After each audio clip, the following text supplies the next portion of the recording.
ಓಂ ಶ್ರೀ ಗುರು ಬಸವಲಿಂಗಾಯ ನಮಃ. ಸತ್ಯ ಶುದ್ಧ ಕಾಯಕವ ಮಾಡಿ ತಂದು ವಂಚನೆ ಇಲ್ಲದೆ ನಿತ್ಯ ಜಂಗಮಕ್ಕೆ ದಾಸೋಹವ ಮಾಡುವ ಸದ್ಭಕ್ತನ ಹೃದಯದೊಳಗೆ ಅಚ್ಚೊತ್ತಿದಂತೆ ಇಪ್ಪನು ಕಾಮ ಧೂಮ ಧೂಳೇಶ್ವರ. ಸಕಲ ಜೀವಾತ್ಮರಿಗೆ ಲೇಸನ್ನೇ ಬಯಸಿ ಮಾನವ ಕುಲಕ್ಕೆ ಕಲ್ಯಾಣದ ಮಾರ್ಗವ ತೋರಿರುವ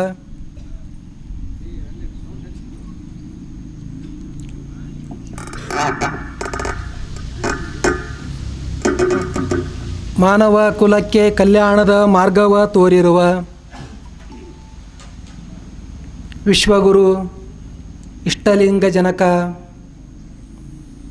ಭಕ್ತಿ ಭಂಡಾರಿ ಕ್ರಾಂತಿಯೋಗಿ ಸಮಾನತೆಯ ಹರಿಕಾರ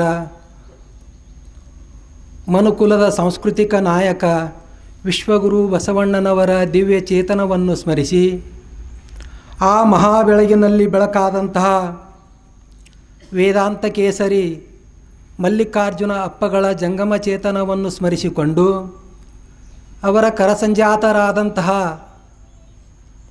ಜ್ಞಾನಯೋಗಿಗಳು ಪೂಜ್ಯ ಶ್ರೀ ಸಿದ್ದೇಶ್ವರ ಅಪ್ಪಗಳ ಜಂಗಮ ಚೇತನಕ್ಕೆ ನತಮಸ್ತಕನಾಗಿ ಆ ಇಬ್ಬರು ಪೂಜ್ಯರ ಸ್ವರೂಪರೇ ಆದಂತಹ ಪ್ರಸ್ತುತ ಈ ಜ್ಞಾನ ಯೋಗಾಶ್ರಮದ ಅಧ್ಯಕ್ಷರು ತಾಯಿ ಹೃದಯ ಗುರುಗಳು ಆದಂಥ ಪೂಜ್ಯ ಬಸವಲಿಂಗ ಅಪ್ಪಗಳ ಜಂಗಮ ಪಾದಗಳಲ್ಲಿ ಶರಣಾರ್ಥಿಗಳನ್ನು ಹೇಳುತ್ತಾ, ಅದೇ ತೆರನಾಗಿ ಈ ಆಶ್ರಮದ ಎಲ್ಲ ಗುರುಮೂರ್ತಿಗಳ ಜಂಗಮ ಪಾದಗಳಲ್ಲಿ ಶರಣಾರ್ಥಿಗಳನ್ನು ಹೇಳುತ್ತಾ, ಶ್ರಾವಣ ಮಾಸದ ಈ ಪ್ರವಚನದಲ್ಲಿ ಭಾಗಿಯಾಗದಂತಹ ಶಿವಸ್ವರೂಪಿ ಎಲ್ಲ ಶರಣರೇ ಶರಣೆಯರೇ ಎಲ್ಲರಿಗೂ ಶರಣಾರ್ಥಿ.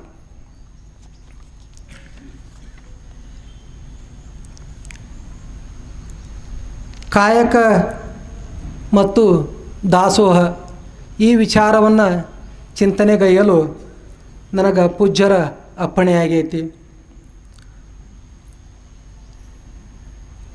ಸುಖಿ ಜೀವನಕ್ಕೆ ಬಸವಾದಿ ಶರಣರು ನಮಗೆ 5 ಮಾರ್ಗಗಳನ್ನು ಕಲ್ಪಿಸಿಕೊಟ್ಟಾರ, 5 ಸೂತ್ರಗಳನ್ನು ಹೇಳ್ಯಾರ. ಮೊದಲನೇದ್ದು ತ್ರಿಕಾಲ ಲಿಂಗಾರ್ಚನೆ, ಎರಡನೇದ್ದು ಸತ್ಯಶುದ್ಧ ಕಾಯಕ, ಮೂರನೇದ್ದು ಭಕ್ತಿ ದಾಸೋಹ, ನಾಲ್ಕನೇದ್ದು ನಿತ್ಯ ಅನುಭವ, ಐದನೇದ್ದು ಸಂತೃಪ್ತ ಬದುಕು. 5 ವಿಚಾರಗಳನ್ನು ನಮಗೆ ಕೊಟ್ಟಾರ. 5 ವಿಚಾರಗಳಲ್ಲಿ ನಿತ್ಯ ತ್ರಿಕಾಲ ಲಿಂಗಾರ್ಚನೆ ಮನಶುದ್ಧಿಗಾಗಿ ಮನುಷ್ಯನು ಮಹಾದೇವನಾಗಲು ಜೀವನ ಮುಕ್ತಿಯನ್ನು ಪಡೆಯಲು ನಿತ್ಯವೂ ತ್ರಿಕಾಲ ಲಿಂಗಾರ್ಚನೆಯನ್ನು ಮಾಡಬೇಕು. ಅಲ್ಲಿ ಇಷ್ಟಲಿಂಗದ ಕಲ್ಪನೆ ಲಿಂಗಾರ್ಚನೆಯನ್ನು ಕುರಿತು ನಮ್ಗೆ ಇಲ್ಕಲ್ಲಿನ ಪರಮ ಪೂಜ್ಯರು ಭಾಳ ಸವಿಸ್ತಾರವಾಗಿ ಎಲ್ಲ ತಿಳಿಸಿಕೊಟ್ಟ. ಆಮೇಲೆ ಎರಡನೇದ್ದು ಮೂರನೇ ವಿಷಯಗಳ ಕುರಿತು ಇವತ್ತು ಚಿಂತನೆ ಐತಿ. ಆಮೇಲೆ ನಾಲ್ಕನೇದ್ದು ನಿತ್ಯ ಅನುಭವ. ತಾವೆಲ್ಲ ಭಾಳ ಭಾಗ್ಯಶಾಲಿಗಳಿದ್ದೀರಿ ಇಲ್ಲೆಲ್ಲ ವಿಜಯಪುರದವರು, ಇಲ್ಲಿ ಆಶ್ರಮ ಸುತ್ತಮುತ್ತ ಇರೋರು. ಯಾಕಂದ್ರೆ ತಮಗೆ ನಿತ್ಯ ಅನುಭವ ಇಲ್ಲಿ ದೊರೀತೈತಿ. ನಿತ್ಯ ಸಾಯಂಕಾಲ 5-5:30 ನಿತ್ಯ ಪ್ರವಚನ ಇರ್ತೈತೆ ಅಲ್ಲಿ ಆ ಗದ್ಗೆ ಹತ್ರ. ಅಂಥ ಒಂದು ಅನುಭಾವಿಗಳು ಆ ನಿತ್ಯ ಕೇಳಿ ಕೇಳಿ ಕೇಳಿ ಕೇಳಿ ತಾವೆಲ್ಲ ಅನುಭಾವಿಗಳಾಗಿ ಅದನ್ನ ಅಪ್ಪಗಳ ಸ್ವರೂಪರೇ ತಾವಾಗಿರಿ. ಆಮೇಲೆ ಕೊನೆಯದು ಸಂತೃಪ್ತ ಬದುಕು. ಪರಮಾತ್ಮ ನಮ್ಗೆ ಜೀವನದೊಳಗೆ ಏನು ಕೊಟ್ಟಾನಲ್ಲ ಅದರೊಳಗೆ ಸುಖ ಶಾಂತಿ ನೆಮ್ಮದಿಗಳಿಂದ ಆನಂದವಾಗಿ ಬದುಕುತ್ತಾ ಹೋಗುವುದೇ ಸಂತೃಪ್ತ ಬದುಕು. ಈಗ ನನಗೆ ಕೊಟ್ಟಂಥ 2 ವಿಷಯಗಳು ಕಾಯಕ ದಾಸೋಹ, ಇವುಗಳ ಕುರಿತು ಸ್ವಲ್ಪ ಶರಣರ ವಿಚಾರಗಳನ್ನು ತಗೊಂಡು ಅವ್ರ ವಚನಗಳನ್ನು ತಗೊಂಡು ಚಿಂತನೆ ಮಾಡ್ತಾ ಹೋಗೋಣ. ಮೊದಲಿನಿಂದಲೂ ಕೆಲಸ, ದುಡಿಮೆ, ಉದ್ಯೋಗ, ಕಾರ್ಯ ಈ ಥರ ಎಲ್ಲ ಶಬ್ದಗಳು ಬಳಕೆ ಇದ್ದು ಈ ಕಾಯಕ ಮತ್ತು ಈ ಆಮೇಲೆ ದಾನ ಅನ್ನಂಥದ್ದು, ದಾಸೋಹ ಇದ್ದಿದ್ಲವಾಗ ದಾನ ಅಂತ. ಈ 2 ಶಬ್ದಗಳು ಕಾಯಕ ಮತ್ತು ದಾಸೋಹ ಅನ್ನೋದು ಬಸವಾದಿ ಶಿವಶರಣರು ಆ ಪರಿಕಲ್ಪನೆಯನ್ನು ತಂದುಕೊಟ್ರು. ಕಾಯಕ ಮತ್ತು ದಾಸೋಹಕ್ಕೆ ಭೂಮಿ ಆಕಾಶದಷ್ಟು ಅಂತರ ಐತಿ. ಕಾಯಕ ಮತ್ತು ಕೆಲಸ ಈ ಶಬ್ದಗಳಿಗೆ ಭಾಳ ಅಜಗಜಾಂತರ ವ್ಯತ್ಯಾಸ ಐತಿ. ಕೆಲಸ ಅಂದ್ರೆ ತಾನು ತನ್ನ ಕುಟುಂಬಕ್ಕಾಗಿ, ತನ್ನ ಕುಟುಂಬದ ನಿರ್ವಹಣೆಗಾಗಿ ದುಡಿದು ಗಳಿಸಿ ಸಂಪಾದನೆ ಮಾಡಿ ಕೂಡಿಟ್ಟುಕೊಳ್ಳುವುದು ಕೆಲಸ ಆಕೈತಿ. ಕಾಯಕ ಅಂತಂದ್ರೆ ಸತ್ಯಶುದ್ಧವಾದ ಕೆಲಸಗಳನ್ನು ಮಾಡುತ್ತಾ ಗುರುಲಿಂಗ ಜಂಗಮದ ಮುಂದೆ ತಂದು ಅದನ್ನು ಇಟ್ಟು ಸಮಾಜಕ್ಕೆ ಎಲ್ಲಿ ಅವಶ್ಯಕತೆ ಐತೆ ಅದನ್ನೆಲ್ಲ ಕೊಟ್ಟು ಆಮೇಲೆ ಮಿಕ್ಕಿ ಏನು ಉಳಿತೈತಲ್ಲ ಅದರೊಳಗೆ ತಾನು ತನ್ನ ಕುಟುಂಬ ಜೀವನ ನಿರ್ವಹಣೆ ಮಾಡ್ತಾ ಹೋಗೋದಕ್ಕೆ ಕಾಯಕ ಅಂತ. ಕೆಲಸವನ್ನು ಯಾರಾದರೂ ಮಾಡ್ಬೋದು, ಆದರೆ ಕಾಯಕವನ್ನು ಎಲ್ಲರೂ ಮಾಡೋಕ್ಕಾಗೋದಿಲ್ಲ. ಕಾಯಕ ಮಾಡಬೇಕಾದ್ರೆ ಅವರು ಭಕ್ತರಾಗಿರಬೇಕು, ಸತ್ಯಶುದ್ಧ ಕಾಯಕವನ್ನು ಮಾಡುವಂಥ ಭಕ್ತರಾಗಿರಬೇಕು. ಈ ಕೆಲಸಗಳಲ್ಲಿ ಮೇಲು ಕೀಳು ಅನ್ನೋಂಥದ್ದಿತ್ತು, ಅವತ್ತು ಐತಿ, ಇವತ್ತು ಸ್ವಲ್ಪ ಎಲ್ಲ ಕಮ್ಮಿ ಆಗೈತಿ. ಆ ಕೆಲಸಗಳಲ್ಲಿ ಮೇಲು ಕೆಲಸ ಕೀಳು ಕೆಲಸ ಅನ್ನೋಂಥ ಇತ್ತು. ಅದನ್ನೆಲ್ಲ ಹೊಡೆದಾಕಿ ಬಸವಣ್ಣನವರು ಆವ ಕಾಯಕವಾದಡು ಒಂದೇ ಕಾಯಕವಯ್ಯ. ನೀನು ಕಸ ಹೊಡಿತೀಯ, ನೀನು ಮಂತ್ರಿ ಇದೆಯಾ, ನೀನು ರಾಜ್ಯಭಾರ ಮಾಡ್ತೀಯ, ನೀನು ವ್ಯಾಪಾರ ಮಾಡ್ತೀಯ, ಕಾಯಕಗಳಲ್ಲಿ ಯಾವುದೂ ಹೆಚ್ಚಲ್ಲ, ಯಾವುದೂ ಕಮ್ಮಿ ಅಲ್ಲ. ಕಾಯಕಕ್ಕೆ ಪಟ್ಟವನ್ನು ಕಟ್ಟಿದವರು ಬಸವಾದಿ ಶಿವಶರಣರು. ಈ ಕಾಯಕದಲ್ಲಿ ಎಷ್ಟು ವಿಧಗಳದವು? ಕಾಯಕದಲ್ಲಿ ಎಷ್ಟು ವಿಧಗಳದವು? ಅದಕ್ಕೆ ಅಕ್ಕಮ್ಮ ತಾಯಿಯವರು ನಮಗೆ ಒಂದು ವಚನ ಹೇಳ್ತಾರೆ. ಹಸಿ ಮಸಿ ಕೃಷಿ ವಾಣಿಜ್ಯ ಭಕ್ತರ ಪಡುಗ ಪಾದತ್ರಾಣ ಪಹರಿ ಬಾಗಿಲು ಬಿಯಗ ಬೊಕ್ಕಸ ಮುತ್ತಾದ ಕಾಯಕವಮ್ಮ ಮಾಡಿ ಅಂತ ಈ ಥರ ಹಿಂಗೆ ವಚನ ಮುಂದುವರಿತೈತೆ. ಅದು ಇಲ್ಲಂದ್ರೆ ಕಾಯಕದೊಳಗೆ ಏನೇನು ಬರ್ತಾವಪ್ಪ? ಹಸಿ ಅಂದ್ರೆ ಕತ್ತಿ ಖಡ್ಗ ಆಯುಧಗಳನ್ನು ತಗೊಂಡು ಮಾಡುವಂಥ ಕೆಲಸ ಕಾರ್ಯಗಳು ಅಂದ್ರೆ ಸೈನಿಕರು, ಪೊಲೀಸರು ಮತ್ತು ದೊಡ್ಡ ದೊಡ್ಡ ವ್ಯಕ್ತಿಗಳ ಬಾಡಿಗಾರ್ಡ್ ಮತ್ತು ಯಾವ್ಯಾರು ಆಯುಧಗಳನ್ನು ತಗೊಂಡು ಕೆಲಸ ಮಾಡ್ತಾರಲ್ಲ ಅವೆಲ್ಲ ಹಸಿ ಅಂತ ಇದ್ರೊಳಗೆ. ಮಸಿಯನ್ನು ಬಳಸಿ ಯಾರ್ಯಾರು ಕಾಯಕ ಮಾಡ್ತಾರೆ? ಮಸಿ ಅಂದ್ರೆ ಶಿಕ್ಷಕ ವೃತ್ತಿ, ಆಮೇಲೆ ಚಿತ್ರಗಾರರು, ಆಮೇಲೆ ಬರವಣಿಗೆ ಲೇಖಕರು, ಪತ್ರಕರ್ತರು, ಇವರೆಲ್ಲ ಅದರೊಳಗೆ. ಕೃಷಿ ಅಂದರೆ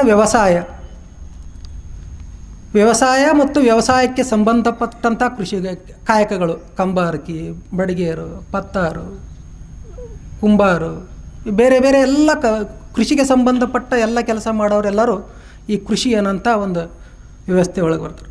ಭಕ್ತರ ಪಡುಗ ಅಂದ್ರೆ ಉಗುಳು ಡಬ್ಬಿಯನ್ನು ಹಿಡ್ಕೊಂಡು ತಿರುಗಾಡೋದು. ಉಗುಳು ಡಬ್ಬಿ ಅಂದ್ರೆ ಕೆಲವೊಬ್ರು ಹಿರಿಯರು ಇರ್ತಾರೆ, ವಯಸ್ಸಾಗಿರ್ತೈತಿ, ಅವ್ರಿಗೆ ಕಫ ಆಗಿ ಎದ್ದು ಹೋಗಿ ಉಗುಳಕ್ಕೆ ಹಾಕಿರೋದಿಲ್ಲ, ಅಂಥವ್ರು ಉಗುಳ್ತಿರ್ತಾರೆ, ಅಂಥ ಉಗುಳು ಡಬ್ಬಿಯನ್ನು ಹಿಡಿಯೋದು.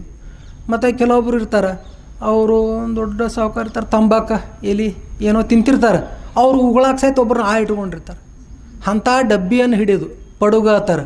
ಆದರೆ ಇಲ್ಲಿ ಬಂದಂಥದ್ದು ಭಕ್ತರ ಪಡುಗ ಅಂದ್ರೆ ಯಾರ ಪರಮಾತ್ಮನ ನಂಬಿಕೆ ಐತಿ, ಸತ್ಯಶುದ್ಧವಾದ ಕಾಯಕವನ್ನು ಮಾಡಿ ಜೀವನ ಸಾಗಿಸಾಕತ್ತಾರ ಅಂಥವರ ಪಡುಗ. ಅಂಥವರು ಉಳು ಡಬ್ಬಿ ಹಿಡ್ಕೊಂಡ್ರು ಸಹಿತ ಏನೂ ತಪ್ಪಿಲ್ಲ, ಅದು ಒಂದು ಕಾಯಕ. ಪಾದತ್ರಾಣ ಅಂದ್ರೆ ಕಾಲು ಒತ್ತೋದು, ಮೈ ಒತ್ತೋದು, ಮಸಾಜ್ ಮಾಡೋದು, ಇದಕ್ಕೆ ಸಂಬಂಧಪಟ್ಟಂಥ ಕೆಲಸಗಳು. ಪಹರಿ ಅಂದ್ರೆ ಊರಾಗ ಗಸ್ತು ತಿರುಗುತ್ತಾರೆ ನೋಡ್ರಿ, ಗುರ್ಕಾ ಗಸ್ತು ತಿರುಗು ಕಾಯಕ. ಬಾಗಿಲು ವಾಚ್ಮನ್, ಗೇಟ್ ಕೀಪರ್, ಬಿಯಗ ಅಂದ್ರೆ ಲಾಕರ್ ಕೆಲಸ ಅಂದ್ರೆ ಈಗೆಲ್ಲ ಬ್ಯಾಂಕ್ಗಳು ಅದ ನೋಡ್ರಿ, ಸೇಫ್ ಲಾಕರ್ ಅದು ಇರ್ತಾವೆ, ನಮ್ಮ ಬಂಗಾರ ಏನಿದೆ ಅಲ್ಲಿ ಒಯ್ದಿಡೋದು, ಅದಕ್ಕೆ ಅವರು ತಿಂಗಳಿಗೆ ಇಂತಿಷ್ಟೊತ್ತ ಚಾರ್ಜ್ ತೊಗೋತಿರ್ತಾರೆ. ಬಿಯಗ ಅವಾಗ ಹಿಂದಕ್ಕೆ ಅವಾಗ ಏನು ಮಾಡಿದ್ರು, ದೊಡ್ಡ ಸಾವುಕಾರು ಭಾಳ ಗಟ್ಟಿ ಮನೆ ಎಂದಾರ ಅಂತವ್ರು ಹೇಳ್ತಿದ್ರು. ಅವ್ರು ಊರಂದೆಲ್ಲ ಸಂಪಸ್ರಿ ಬಡವ್ರ ಮನೆ ತಂದಲ್ಲಿ ಅವ್ರ ಮನೆಯೊಳಗೆ ಇಡ್ತಿದ್ರು, ಅದನ್ನು ಕಾಯ್ದು ರಕ್ಷಣೆ ಮಾಡೋದು ಅದೊಂದು ಉದ್ಯೋಗ ಇತ್ತು. ಬಿಯಗ ಬೊಕ್ಕಸ ಅಂದ್ರೆ ಬ್ಯಾಂಕಿಂಗ್ ವ್ಯವಹಾರ, ಬಂಡವಾಳಶಾಹಿಗಳಿರ್ತಿದ್ರು, ಅವರ ಹಣವನ್ನು ದುಡಿಸೋದು. ಹಿಂಗೆ ಕಾಯಕ ಇಷ್ಟೊಂದು ವಿಧವಾಗಿ ಕಾಯಕಗಳದಾವೆ. ಇದರೊಳಗೆ ಈ ಎಷ್ಟು ಹೇಳಿದ್ರಲ್ಲ, ಇದರೊಳಗೆ ಉಳಿದ ಎಲ್ಲ ಕಾಯಕಗಳು ಇದರೊಳಗೆ ಬಂದು ಹೋಗಿಬಿಡ್ತಾವೆ. ಆಯಿತು, ನಮ್ಮ ಪಾಲಿಗೆ ಯಾವುದೋ ಒಂದು ಕಾಯಕ ಬಂದಿರ್ತೈತೆ ಎಲ್ಲರಿಗೂ. ಹಂಗೆ ಪಾಲಿಗೆ ಬಂದ ಕಾಯಕವನ್ನು ಹೆಂಗೆ ಮಾಡಬೇಕು, ಎಷ್ಟು ನಾವು ನಿಷ್ಠೆಯಿಂದ ಮಾಡಬೇಕು ಅನ್ನೋದು ಐದಕ್ಕಿ ಮಾರಯ್ಯ ಶರಣರು ಹೇಳ್ತಾರೆ. ಕಾಯಕದಲ್ಲಿ ನಿರತನಾದಡೆ ಗುರು ದರ್ಶನವಾದಡೂ ಮರೆಯಬೇಕು, ಲಿಂಗ ಪೂಜೆಯಾದಡೂ ಮರೆಯಬೇಕು, ಜಂಗಮ ಮುಂದೆ ಇದ್ದಡೂ ಹಂಗು ಹರಿಯಬೇಕು. ಯಾಕಪ್ಪ ಇಷ್ಟ್ಯಾಕೆ ಮಾಡಬೇಕು? ಗುರುಗಳನ್ನ ಮುಂದಿತ್ತರು ನೋಡಬೇಡತ್ತೀರಿ, ಲಿಂಗ ಪೂಜೆನೂ ಬಿಡುವತ್ತೀರಿ, ಜಂಗಮ ಮುಂದಿದ್ರು. ಯಾಕಪ್ಪ ಅಂದ್ರೆ ಕಾಯಕವೇ ಕೈಲಾಸವಾದ ಕಾರಣ. ಅಮರೇಶ್ವರ ಲಿಂಗವಾಯಿತಾದಡೂ ಕಾಯಕದೊಳಗೆ ಅಂದ್ರೆ ಆ ದೇವರ ಸಹಿತ ಆ ಕಾಯಕದೊಳಗೆ ಅದಾನ. ಅಂಥ ಆ ಕಾಯಕವನ್ನು ನಾವು ನಿಷ್ಠೆಯಿಂದ ಮಾಡುವವರಾಗಿರಬೇಕು. ಹೀಗೆ ಕಾಯಕ ಮಾಡಿದ್ರೆ ಮತ್ತು ನಮ್ಗೆ ಏನು ಲಾಭ ಆಕೈತಿಪ್ಪ? ಕಾಯಕದಿಂದ ನಮ್ಗೆ ಏನು ಸಿಗ್ತೈತಿ? ಮತ್ತು ಎಲ್ಲದಕ್ಕೊಂದು ಏನೋ ಬೇಕಲ್ಲ, ಮಾಡಾಕತ್ತೀವಿ ಕೆಲಸ ಮಾಡಾಕತ್ತೀವಿ ಅಂದ್ರೆ ಅದಕ್ಕೆ ಲಾಭ ಬೇಕಲ್ಲ. ಅದಕ್ಕೆ ಲಕ್ಕಮ್ಮ ತಾಯಿಯವ್ರು ಹೇಳ್ತಾರೆ, ಮನಶುದ್ಧವಿಲ್ಲದವಂಗೆ ಬಡತನವಲ್ಲದೆ ಚಿತ್ತಶುದ್ಧದಲ್ಲಿ ಕಾಯಕವ ಮಾಡುವ ಸದ್ಭಕ್ತಂಗೆ ಎತ್ತ ನೋಡಿದಡತ್ತ ಲಕ್ಷ್ಮಿ ತಾನಾಗಿಪ್ಪಳು ಮಾರಯ್ಯ ಪ್ರಿಯ ಅಮರೇಶ್ವರ ಲಿಂಗದ ಸೇವೆಯುಳ್ಳನ್ನಕರ. ಅಂದ್ರೆ ನಮಗೆ ಲಕ್ಷ್ಮಿಯ ಒಲುಮೆ ಭಾಳ ಅವಶ್ಯ ಐತಿ. ಲಕ್ಷ್ಮಿ ಇವತ್ತು ಆದಷ್ಟು ಶುಕ್ರವಾರ, ಎಷ್ಟನೇದು 3ನೇದನ್ರಿ ಇವ ಶುಕ್ರವಾರ. ಲಕ್ಷ್ಮಿ ಒಲಿಮೆ ನಮ್ಗೆ ಭಾಳ ಅವಶ್ಯಕ ಐತಿ. ಲಕ್ಷ್ಮಿಗಳು ಅಷ್ಟಲಕ್ಷ್ಮಿಯರದಾರ.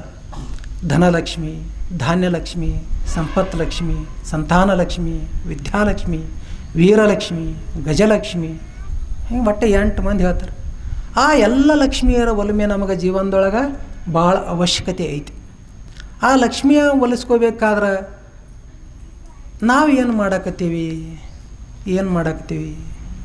ಯಾವುದೋ ಒಂದು ವಾರ, ತಿಥಿ, ಮುಹೂರ್ತ ಅದನ್ನೆಲ್ಲ ನೋಡಿಕೊಂಡು ಈ ವಾರ ಚಲೋ, ಆ ವಾರ ಕೆಟ್ಟ, ಇಂಥ ಒಂದು ಏನೋ ನಿರ್ಧಾರ ಮಾಡ್ಕೊಂಡು ಮತ್ತು ಅದರ ಶ್ರಾವಣದೊಳಗೆ ಶುಕ್ರವಾರದೊಳಗೆ ಭಾಳ ಚಲೋ ಐತಿ ತಿಳ್ಕೊಂಡು ಒಂದು ಕಾಯಿ ಇಟ್ಟು, ಎಲೆ ಏರಿಸಿ, ತಂಬಿಗೊಳಗೆ ಕಾಯಿ ಇಟ್ಟು, ಏನೋ ಅದಕ್ಕೆ ಕಣ್ಣು ಹಚ್ಚಿ, ಅದು ಮೂರ್ತಿಗಳು ಬಂದಾವ ಈಗೆಲ್ಲ ಬೆಳ್ಳಿ, ಅವನ್ನೆಲ್ಲ ಹಚ್ಚಿ ಸೀರೆ ಉಡಿಸಿ ಲಕ್ಷ್ಮಿ ಮಾಡತ್ತೀವಿ. ಮತ್ತು ಫೋಟೋ ಇಡಾಕ್ತೀವಿ. ಈ ಫೋಟೋರೇ ಯಾರು ತಂದಾರ ಗೊತ್ತೈತೇನ್ರಿ? 19ನೇ ಶತಮಾನ, ಇದು 20ನೇ ಶತಮಾನ. 19ನೇ ಶತಮಾನದೊಳಗೆ ರಾಜ ರವಿವರ್ಮರು ತಾಯಿ ಹೋದರು. ಮಹಾನ್ ಕಲಾಕಾರರು, ತೈಲವರ್ಣದೊಳಗೆ ಭಾಳ ದೊಡ್ಡ ವಿಶ್ವವಿಖ್ಯಾತ ಕಲಾಕಾರರು. ಅವರು ಪಾಶ್ಚಾತ್ಯ ಸಂಸ್ಕೃತಿಯನ್ನು ಭಾಳ ತಮ್ಮ ಜೀವನದಲ್ಲಿ ಅಳವಡಿಸ್ಕೊಂಡವ್ರು.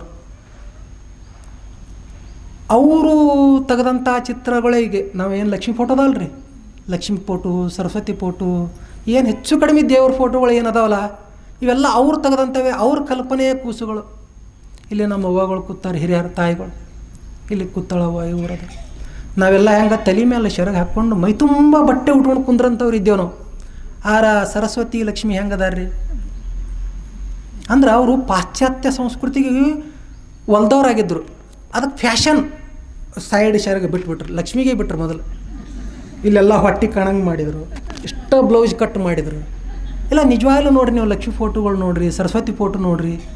ಅವ್ರು ಸುಮ್ಮನೆ ಹಿಂಗೆಲ್ಲ ಶಕುಂತಲ ಅವೆಲ್ಲ ಚಿತ್ರಗಳು ತೆಗೆದ್ರು.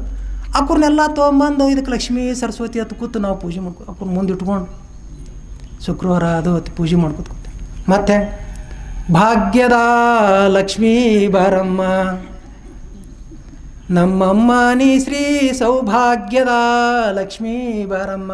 ಮತ್ತು ಹೆಂಗೆ ಬರ್ಬೇಕು? ಹಾಗೆ ಬರಂಗಿಲ್ಲ. ಕನಕ ವೃಷ್ಟಿಯ ಸುರಿಸುತ್ತ ಬಾರೆ, ಬಂಗಾರ ಒಕ್ಕೋತೆ ಬರ್ಬೇಕು, ಹಾಗೆ ಬರಂಗಿಲ್ಲ. ಬಂಗಾರ ಸುರ್ಕೋತೆ ಬರ್ಬೇಕತ್ತ. ಕಂಕಣ ಕೈಗಳ ತಿರುವುತ್ತ ಬಾರೆ, ಹೆಂಗೆ ತಿರ್ಕೋತ ಬರೋದು? ಏನು ಬರ್ತದೆ ಲಕ್ಷ್ಮಿ? ಯಾ ಲಕ್ಷ್ಮಿ? ಇಷ್ಟೊಂದು ಅಧ್ಯಯನದಾವ ನಾವು ಮುಳುಗ್ಯವು. ತಾವೆಲ್ಲ ಇಲ್ಲಿ ಆಶ್ರಮದವರು, ತಾವೆಲ್ಲ ಲಿಂಗಧಾರಿಗಳು, ತಾವೆಲ್ಲ ಬಸವಧರ್ಮಿಗಳು, ಅಪ್ಪಾಜಿಯವರ ಶಿಷ್ಯರು. ಆ ಮಾರ್ಗದೆಲ್ಲ ಉಳುಕಿದ ಲೋಕದೊಳಗೆಲ್ಲ ಹಂಗೆ ನಡೆದೈತಿ. ಅದಕ್ಕೆ ಲಕ್ಕಮ್ಮ ತಾಯಿ ಹೇಳ್ತಾರೆ, ಲಕ್ಷ್ಮೀ ಬರಬೇಕಾದ್ರೆ ಚಿತ್ತಶುದ್ಧದಲ್ಲಿ ಕಾಯಕವ ಮಾಡಿದರ. ಚಿತ್ತಶುದ್ಧದಲ್ಲಿ ಕಾಯಕ ಮಾಡಿದ್ರೆ ಎತ್ತ ನೋಡಿದತ್ತ ಲಕ್ಷ್ಮಿ ತಾನೇ ಕಾಣಕ್ಕೆ ಚಲೋ ಮಾಡ್ತಾಳೆ.